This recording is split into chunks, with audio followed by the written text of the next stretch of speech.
Hello, I'm Mike Troy, editor of Retail Leader. I'm here at NRF in New York City with 37,000 other people at the Big Show. I'm joined by Guillaume Bacouvier, CEO of dunnhumby. Let's just start with the fact that dunnhumby is a customer data science platform. Take a minute to explain what that is, and then I'll follow up with some other questions. Sure. We tag ourselves that way, and to point to the fact that in some ways we're building on our 30-year heritage and helping companies use the data that they have on their systems to better understand customers and serve them better.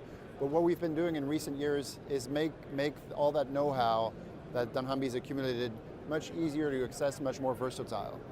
In the days to use our services, you had to do a long relationship, have lots of dunnhumby consultants.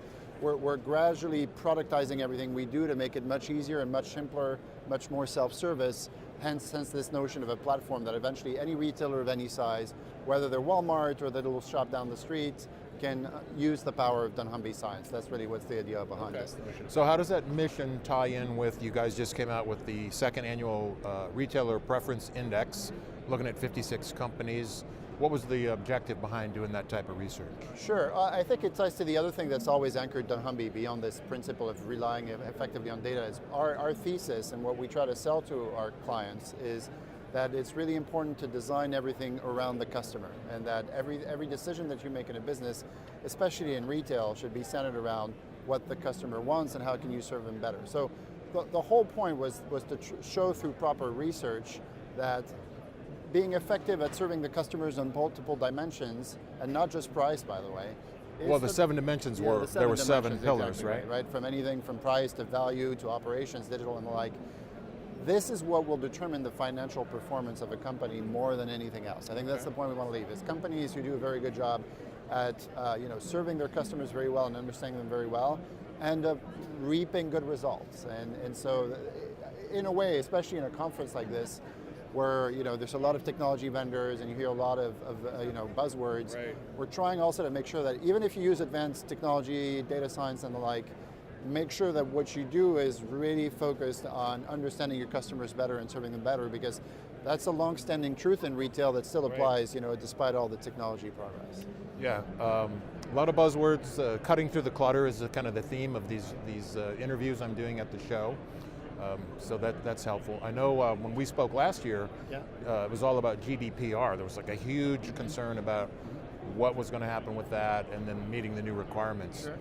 Take a couple seconds to just kind of update us on the state of GDPR. I think this is, especially in Europe, even though you could consider GDPR to be a blueprint probably for how data regulation will operate in the rest of the world.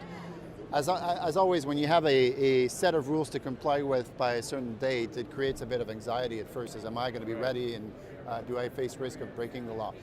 In the end, coming out of it successfully in our case, I think we see the whole thing largely as a positive outcome. It's a positive outcome on one side, which is it has leveled the playing field in terms of how companies across the board treat consumer data and make sure that there's minimal standards that are complied with all over the world. And because you had some people in the space cutting corners, if we're honest, and I think we read sometimes these stories in the press, so putting some emphasis on that, ensuring minimal standards, which for a company like ours that has always been committed to being strict on these things, that we consider to be a good thing.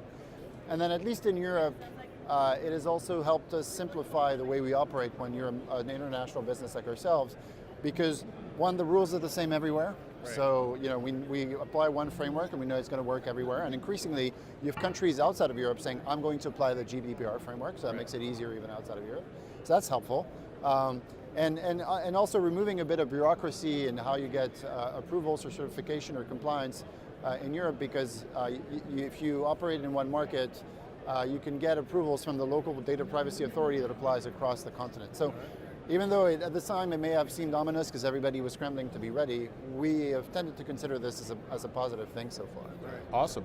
All right, let's end on this. I know you got customers waiting to talk to you, but big announcement about dunnhumby Media, I guess is the news that you're sharing at the show. Take a couple seconds to talk about what that is and why you created it. Sure, so dunnhumby Media is actually a part of dunnhumby that's been there for quite a while, not so much in North America, which is why we're making some noise about it.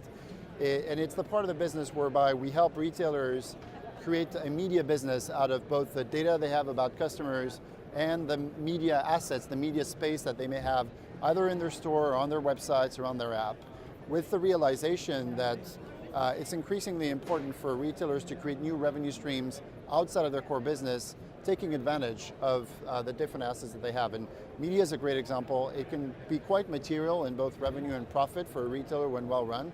We use an internal benchmark that you can expect to generate media revenue that is about 1% of your retail sales at an operating That's a big number. Yeah, but at an operating margin, which can be far bigger than the operating margin of a retail business.